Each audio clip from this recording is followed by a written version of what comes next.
สำหรับคนที่เคยไปเยือนกรุงปักกิ่งของจีนนั้นคงจะไม่พลาดที่จะไปเยี่ยมชมพระราชวังฤดูร้อนอี้เหอหยวนที่เต็มไปด้วยอาคารจีนโบราณน่าสนใจหลายหลังแต่ห่างออกไปไม่ถึง10กิโลเมตรมีพระราชวังฤดูร้อนของราชวงศ์ชิงอีกแห่งหนึ่งนามว่าหยวนหมิงหยวนที่มีขนาดใหญ่กว่าวังต้องห้ามถึง5เท่าแต่ไม่ค่อยมีนักท่องเที่ยวต่างชาติสนใจเท่าไหร่นักทว่าที่นี่มีซากปรักหักพังของอาคารแบบตะวันตกกองอยู่เป็นจำนวนมากที่ไม่ว่าใครได้มาเห็นก็ชวนให้จินตนาการถึงพระตำหนักและอาคารทรงฝรั่งสุดอลังการจนได้รับการขนานนามว่าเป็นพระราชวังแวร์ซายน์แห่งตะวันออกเกิดอะไรขึ้นกับพระราชวังฤดูร้อนอันงดงามแห่งนี้อับดุลไททูบจะพาไปเจาะลึกถึงประวัติศาสตร์อีกหน้าที่ชาวจีนไม่อยากพูดถึงเมื่อมหาอำนาจตะวันตกพยายามรุกล้ำอธิปไตยของจีนจนเกือบสิ้นชาติและต้องสูญเสียทรัพย์สินมีค่าไปจำนวนมหาศาลสมองของเรามีน้ำหนักเพียงแค่ประมาณ 2% ของร่างกายแต่กลับใช้พลังงานมากถึง 20% ต่อวันแสดงให้เห็นว่าสมองคืออวัยวะที่ต้องทำงานหนักอยู่ตลอดเวลาการดูแลสมองจึงเป็นสิ่งสำคัญที่ไม่ควรมองข้าม Clarity Omega 3 Norway Daily น้ำมันปลาบริสุทธิ์ระดับพรีเมียมที่คิดค้นสูตรและผลิตจากประเทศนอร์เวย์ถือเป็นอีกหนึ่งทางเลือกคุณภาพเพื่อการดูแลสมองของคุณศึกษารายละเอียดและสั่งซื้อได้ที่ clarity.asia/abdul-story หรือคลิกลิงก์ใต้คลิปได้เลยครับ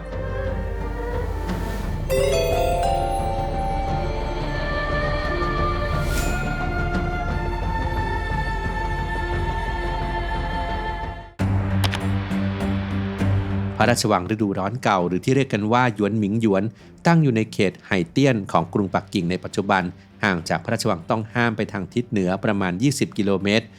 บริเวณที่เต็มไปด้วยกองหินขนาดใหญ่จำนวนมากและเศษซากของอาคารโบราณแบบยุโรปสไตล์บาโรกหินแกะสลักรูปแบบต่างๆเคยเป็นศูนย์กลางหลักของพระราชวังมีการสร้างพระตำหนักและอาคารสไตล์ตะวันตกโดยช่างจากหลายประเทศในยุโรปอาทิอิตาลีและฝรั่งเศสเป็นการผสมผสานศิลปะและภูมิสถาปัตย์อันวิจิตรของจีนและตะวันตกเข้าด้วยกันทั้งเสาหินที่ตกแต่งด้วยหินอ่อนน้ำพุโรมัน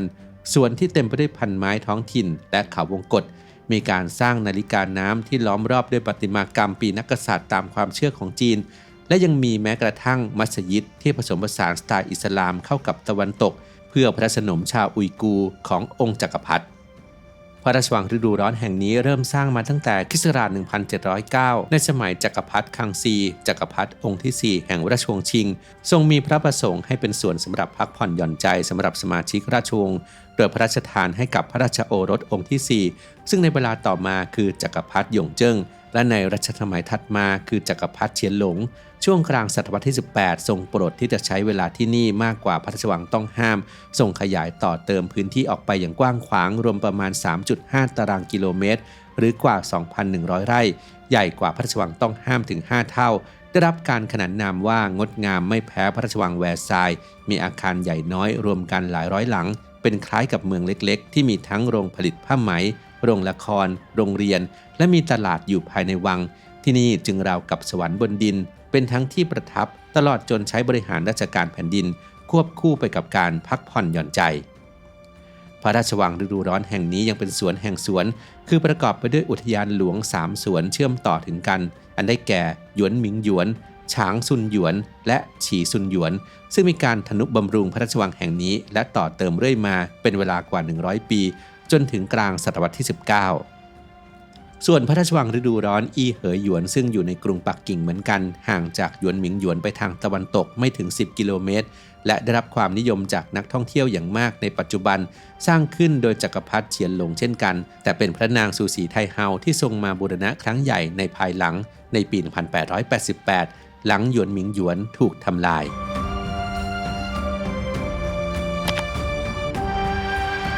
ในรัชสมัยของจักรพรรดิเฉียนหลงยังได้มีการวาดภาพพร้อมประพันธ์บทกวีที่ว่าด้วยทัศนียภาพ40มุมของหยวนหมิงหยวนมีการบรรยายด้วยถ้อยคำพร้อมภาพประกอบถึงมุมมองที่งดงามภายในวัง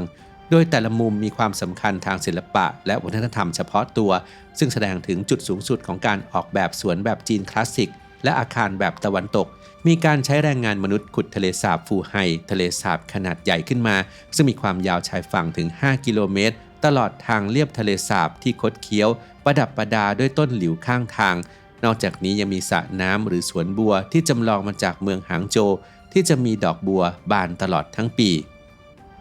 ชองเดนิส อัตติเรบาทหลวงนิกายเยซูอิตที่อาศัยอยู่ในกรุงปักกิ่งในช่วงศตวรรษที่ 18 อธิบายถึงความงดงามของที่นี่ว่าเต็มไปด้วยดอกไม้ท้องถิ่นบานสะพรั่งในช่วงฤดูใบไม้ผลิทั้งยังมีนกยูงกวางหรือแม้แต่ช้างอาศัยอยู่ภายในสวนแห่งนี้ปัจจุบันพระราชวังฤดูร้อนเก่าแห่งนี้ได้กลายมาเป็นสวนสาธารณะที่มีความงดงามอย่างมากในฤดูใบไม้ผลิมีทั้งสะพานหินและศาลาชมสวนกระจายตัวอยู่ทั่วไปให้ประชาชนได้มาปิกนิกพายเรือเที่ยวชมสถานที่ที่เคยเป็นหนึ่งในความรุ่งเรืองแห่งอดีต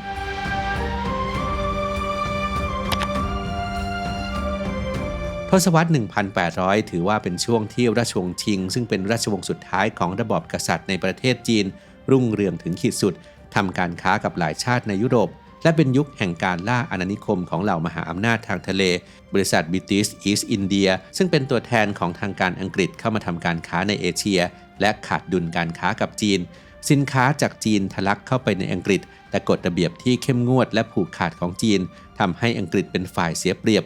อังกฤษจึงแก้เกมด้วยการนำฝิ่นพืชเสพติดที่ปลูกได้ในอินเดียอาณานิคมของอังกฤษเข้ามามอมเมาและทำให้ชาวจีนติดฝิ่นอย่างหนักและเริ่มเสียดุลการค้า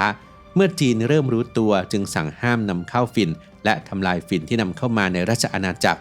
อังกฤษจึงใช้เรื่องนี้เป็นข้ออ้างนำเรือมาปิดล้อมชายฝั่งมณฑลกวางตุ้งจนเป็นฝ่ายมีชัยในสงครามฝิ่นครั้งที่1บังคับจีนทำสนธิสัญญานานกิงในปี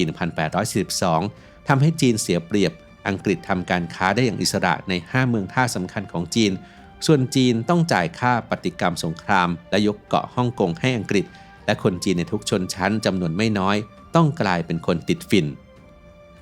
หลายชาติตะวันตกเริ่มอยากได้สิทธิพิเศษทางการค้าเหมือนกับอังกฤษจึงเข้ามากดดันจีนในขณะที่อังกฤษเองก็อยากได้สิทธิประโยชน์มากกว่าเดิมจึงนำไปสู่การร่วมมือกันทำสงครามฝิ่นครั้งที่2ซึ่งเกิดขึ้นหลังสงครามฝิ่นครั้งที่1สิ้นสุดไปเพียงแค่14ปี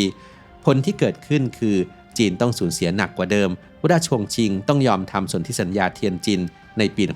1858 โดยไม่เป็นธรรมจีนเป็นฝ่ายเสียเปรียบและเอื้อประโยชน์ให้ทั้งอังกฤษฝรั่งเศสสหรัฐและรัสเซียตามที่มหาอำนาจเหล่านี้ร้องขอ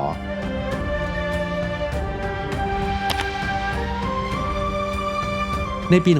1860 กองทัพของฝรั่งเศสและอังกฤษได้ร่วมมือกันบุกเข้าไปในพระราชวังฤดูร้อนหยวนหมิงหยวนขับไล่ทหารออกจากวังตั้งคณะทำงานขึ้นมาเพื่อทำรายการของมีค่าและจัดแบ่งให้กับทั้งสองฝ่ายฝรั่งเศสนำทรัพย์สมบัติที่มีค่าควรเมืองส่งกลับไปให้กับจักรพรรดินีอูเจนีที่เหลือก็แบ่งให้กับทูตฝรั่งเศสประจำกรุงปักกิ่งรัฐมนตรีฝ่ายสงครามและนายทหารระดับสูงในกองทัพมีทั้งงานฝีมือจากตะวันตกนาฬิกาเครื่องโลหะงาช้างผ้าไหมเครื่องเคลือบของจีนกล่าวกันว่าสิ่งที่กองทัพไม่ขนออกมามีเพียงแค่ทรัพย์สินขนาดใหญ่และสิ่งที่แตกหักเสียหายเท่านั้นเช่นเดียวกับอังกฤษที่ส่งของมีค่ากลับไปให้สมเด็จพระราชินีนาถวิกตอเรียแต่ที่ร้ายแรงกว่านั้นก็คือฝ่ายอังกฤษซึ่งโกรธแค้นชาวจีนที่ทำร้ายตัวประกันชาวอังกฤษที่ถูกจับไปก่อนหน้านี้จึงสั่งให้ทำลายพระราชวังฤดูร้อนโดยที่ฝั่งฝรั่งเศสไม่เข้าร่วมเพราะเห็นว่าไม่ใช่เรื่องจำเป็นและอันตรายเกินไปหลังจากเพลิงไหม้โหมกระหน่ำครั้งใหญ่ทำให้อาคารหลายร้อยหลังเสียหายคงเหลือสิ่งปลูกสร้างเพียง13หลังเท่านั้นที่ยังอยู่ในสภาพสมบูรณ์หลังเผาพระราชวังฤดูร้อนแล้วอังกฤษยังย่ามใจเตรียมแผนที่จะเผาพระราชวังต้องห้ามใจกลางกรุงปักกิ่งเพิ่มเติมจนทางการจีนต้องทำข้อตกลงปักกิ่งในปี 1860 ยกคาบสมุทรเกาลูนให้อังกฤษจ่ายค่าปฏิกรรมสงครามเพิ่มเติมพระราชวังต้องห้ามจึงรอดมาได้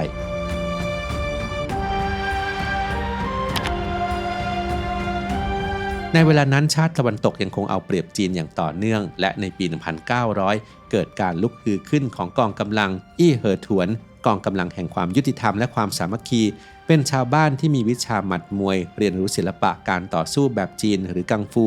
พวกเขารับไม่ได้กับการที่ชาวจีนถูกชาติตะวันตกเข้ามาติดต่อค้าขายกดขี่จึงต่อต้านชาวต่างชาติในรูปแบบต่างๆเช่นปิดล้อมสถานทูตต่างชาติลอบสังหารบุคคลสำคัญโดยมีพระนางซูสีไทเฮาสนับสนุนอยู่เบื้องหลังในขณะที่ชาวต่างชาติได้ร่วมมือกันจัดตั้งกองกำลังพันธมิตรมหาอำนาจตะวันตก8ชาติซึ่งรวมถึงญี่ปุ่นและรัสเซียโดยแต่ละชาติล้วนเข้ามาตักตวงผลประโยชน์ในจีนและเรียกอี้เหอถวนว่ากบฏนักมวยหรือ The Boxer Liberian ใช้ความได้เปรียบเรื่องอาวุธเข้าปราบปรามชาวจีนได้สำเร็จ และปล้นสะดมทรัพย์สินมีค่าโบราณวัตถุทั่วกรุงปักกิ่งอีกครั้งสถานทูตอเมริกันนำงานศิลปะที่ขโมยมาขนขึ้นรถไฟหลายขบวนแล้วส่งกลับไปยังสหรัฐโดยมีการจัดประมูลสิ่งของที่กลุ่มพันธมิตรปล้นมาที่โบสถ์ในปักกิ่งเป็นประจำทุกวันเช่นเดียวกับที่อังกฤษขึ้นทะเบียนทรัพย์สมบัติที่ยึดได้จากจีนเข้าเป็นสมบัติของราชวงศ์อังกฤษสำหรับตัวพระราชวังหยวนหมิงหยวนก็ถูกเผาทำลายครั้งใหญ่ซ้ำอีกโดยก่อนหน้านี้มีความพยายามในการบูรณะซ่อมแซมความเสียหายจากสงครามฝิ่นครั้งที่2ในรัชสมัยของจักรพรรดิถงจื้ออย่างไรก็ตามสิ่งที่เกิดขึ้นในปี 1900 ทำให้หยวนหมิงหยวนต้องสิ้นชื่อถูกทำลายจนสิ้นซากตัวพระราชวังถูกทิ้งร้างอาคารต่างๆยิ่งทรุดโทรมลงและมีชาวบ้านส่วนหนึ่งในละแวกนั้นเข้ามานำหินจากซากปรักหักพังไปก่อสร้างที่พักอาศัยของตนเองนำต้นไม้ในสวนไปใช้เป็นเชื้อเพลิงและส่วนบางส่วนก็ถูกแปลงสภาพเป็นทุ่งนาที่ชาวบ้านมาปลูกข้าวหาอาหารประทังชีวิต